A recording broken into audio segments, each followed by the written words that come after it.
इमानदारीत किती ताकद असते हे आदरणीय तुकाराम मुंडे साहेबांनी दाखवून दिलं. पण काल परवा त्याची बोलती म्हणजे एक पत्रकार महिलेने विचारलं की तुमचं कोणासंग पटत का नाही.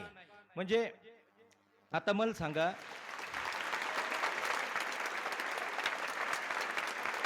इमानदार माणसाचं कोणासंगच पटत नाही.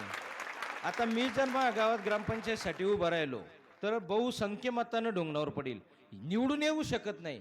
क्वार्टरीवाला क्वार्टर मुर्ग्याचा तुरा हाणणारा पटकन निवडून येईल, कारण सभा नकट्याची आणि चपटे अध्यक्ष लागतात. चांगला आता हे आमच्या टप्पू गळ्यात माळे, आम्ही काही व्यसनी नाही काय नाही, मेहनत करतो. दोघं भाऊ बरं खराब असतो तर दोघं भाऊ एकत नसतो. दोघा भाऊ मिळून 4 पोरं आहे, एक मद्रासलं आहे, एक केरळलं आहे, 2 कोट्यालं आहे. चांगलं श्रीकृष्ण भगवंताच्या कृपेने चांगलं चालू आहे. पण सासऱ्या संघ पटत नाही, मोठी शोकांत काय, पटतच नाही. सासरवाडी गावात आहे, गाव मस्त भजन सासऱ्या संघ भजन म्हणत होतो. ते सांगितलं एखाद नेम किंवा महिलेचं, आता ते पंचक्रोशीतला टॉपचा भजन्या. मग आम्ही काही शास्त्रीय संगीताच्या परीक्षा दिल्या, काही उत्तराताई केळकरकडं, काही अनुराधाताईकडं शिकलो. पण मग आता ते सांगितलं की मग महिलाचं भजन वेगळं करा आणि पुरुषाचं वेगळं करा.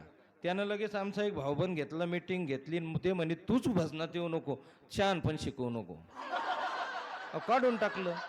मग आम्ही ऑर्केस्ट्रा करून मग गावोगाव हिंडून पैसा कमवला. दान आमचं काही चुकलं का? म्हणजे कारण काय, तत्व एक नाही. गावाचं तर सोडा, पण तत्व एक नाही ना. म्हणजे आता कधी मध्ये जायचो मी घरी, घरी गेल्यानंतर मामा पाणी बरं झालं वाटते, ती जांभळी द्यायचं.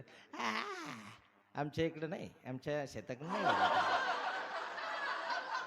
म्हणजे तत्व एक नसलं ना, तुम्ही बोलायला लागले ते पुढच्याला जांभळे येतात. तसं मी बोलायला लागलो की माझ्या सासऱ्याला जांभळे यायचे. तत्व एक नाही.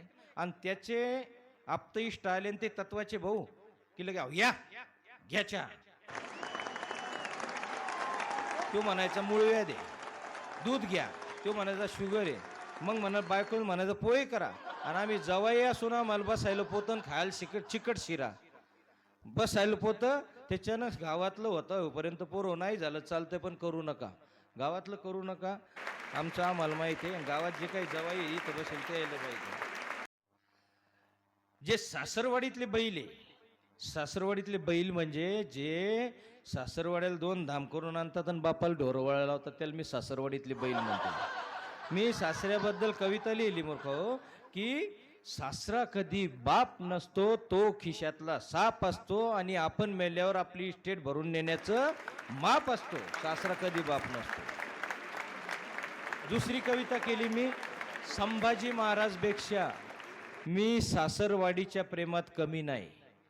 छत्रपती संभाजी महाराजपेक्षा मी सासरवाडीच्या प्रेमात कमी नाही. अरे औरंग्याचं काय, औरंग्यान ते तर परके होते, पण संभाजी महाराजच्या गळ्यात फासे टाकणारे स्वतःचे साले सिरके होते, स्वतःचे साले सिरके होते.